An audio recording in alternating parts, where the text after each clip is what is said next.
Kini mga kababayan, hatagan lang nato og reaction video, binisayaon lang nato no kay murag medyo makapani makagigil ning buangan ni. Kining si Ibanag in the City. So kani siya mga kababayan, tagaan lang nato og reaction no. Kining usa ka vlogger no, kani si Ibanag in the City. Buanga ka no. Ang gidaot ninyo nagtrabaho og maayo no. Walay laing gibuhat serbisyo sa katawhan ang iyahang gibuhat diri sa atong nasod, diri sa ato ang bansang Pilipinas. Buanga ka no. Tapos karon tagaan ninyo, buhatan ninyo mga istorya nga wala mo'y ebidensya. Kini Antipolo Super Health Center karon ilahan na pong giimbestigahan kuno. Nga nganong girush daw gi-open kay nagbisita si kining Secretary Herbosa. Ay kabagagnaw ba ninyo no? Kay tungod daw nibisita daw ang secretary sa DOH, kay gi-rush daw, gikalit daw, giminadali daw open. Oy, kakuyaw. Dili ba nga katugid ang adlaw no sa pag-open kanang Super Health Center? Tapos karon tagaan dayon ninyo og istorya nga gidali-dali daw og open kay salig ni kining nibisita daw kining si Secretary Bosa. Uy, murag dili man ata maunang istorya ha. Gusto lang gid ninyo daw tong si Senator Bongo. Mao ra nay pinaka tinuod no nga kaning kwandra no. Tinuod nga saktong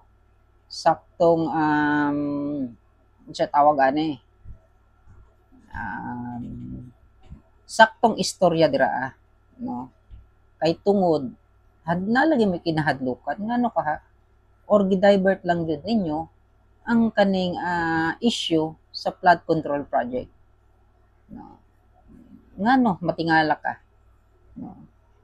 Naana nag-imbestiga ang DPWH no nga si Secretary Benz, karon na pod DOH Secretary. Nganong nakatuon sila kay Senator Bongo? Kay tungod lahi ilang agenda para i-divert no kining issue sa flood control project dire mismo kay Senator Bongo. No, kana lang pandaot, gusto lang nila siraan si Senator Bongo kay tungod lagi no naani mga plano ning mga tawhana kining mga buangon no na mga nakalingkod dira sa Malacanang kay naas na sila mga agenda para dauton tanang mga kaalyado ni Tatay Digong. Kanara ilang purpose, personal interest. No. Nganong moingon man daw sila nga wala pa daw sila nakitaan no nga kining murag hakbang para daw ipatawag kining si Saldico. ICI no daghan na mismong mga testigo na ang nagpagawa sa ilang istorya nga si mismong si Saldico Romualdez na ang mga pangalan. Karon si Romualdez nahimo pang star witness. Oy, kakuyaw. Pero kanilang mga kabayan no, nakasintro lang yun sa ilahang investigasyon karon si Senator Bongo. No, kay tungod murag gusto nila lagi i-divert kaning issue sa flood control project. Pero kanaan yung mga gibuhat karon dili na kung sa Tagalog pa hindi magwawagi no.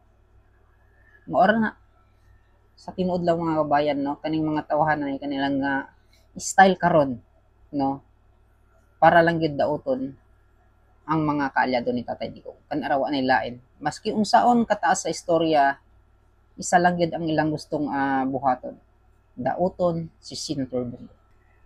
Wa na lang gyud mo nagpasalamat nga tungod kay Senator Bongo na ay malasakit center, no? Na ay malasakit center diri sa ato ang bansang Pilipinas. Perting daghanag natabangan, no? Labi na sa mga walang-wala gyud, no? Nga dili matabangan sa uban pang ahensya. Kani kay Senator Bongo, perting daghanag natabangan. Dapat magpasalamat mo. Dili kay batikuson ug daoton ninyo kung unsa man ang naakaron nga na-achieve ni Senator Bongo, no? Kana simple ra kaayo, no? Kabong mga nang daot ka Senator Bongo, no? Wala nang milaing mabuhat. Katong mga kurakot diri sa ato ang nasod, nganong dili man kato inyong imbestigahan? Nganong diri man ka Senator Bongo nga walay laing gibuhat diri sa atong nasod kundi kaayuhan. O kamo mga bayarang mga vloggers, no? Dili gid mo magbalampuson sa inyong pangdaot kay Senator Bongo. Kay tungod kana inyong gibuhat, no? Kabalo ang mga katawhan kung unsa si Senator Bongo, kung unsa ka maayo si Senator Bongo. Kay milyon-milyon ang natabangan sa Malasakit Center. O kining isyuhan ni nga ilang giimbestigahan karon, wala ni padunlan kay tungod ang Super Health Center sa Antipolo kay tungod naagyod siya, no? Wala, dili poste buo gyud kaning Super Health Center. Pero gusto lang gyud nila imbestigahan kuno para lang gyud dauton si Senator Bongo. So kana labi na ikaw iba nag-Inda City kay nira ko maingon. Taragis nimo buang ka.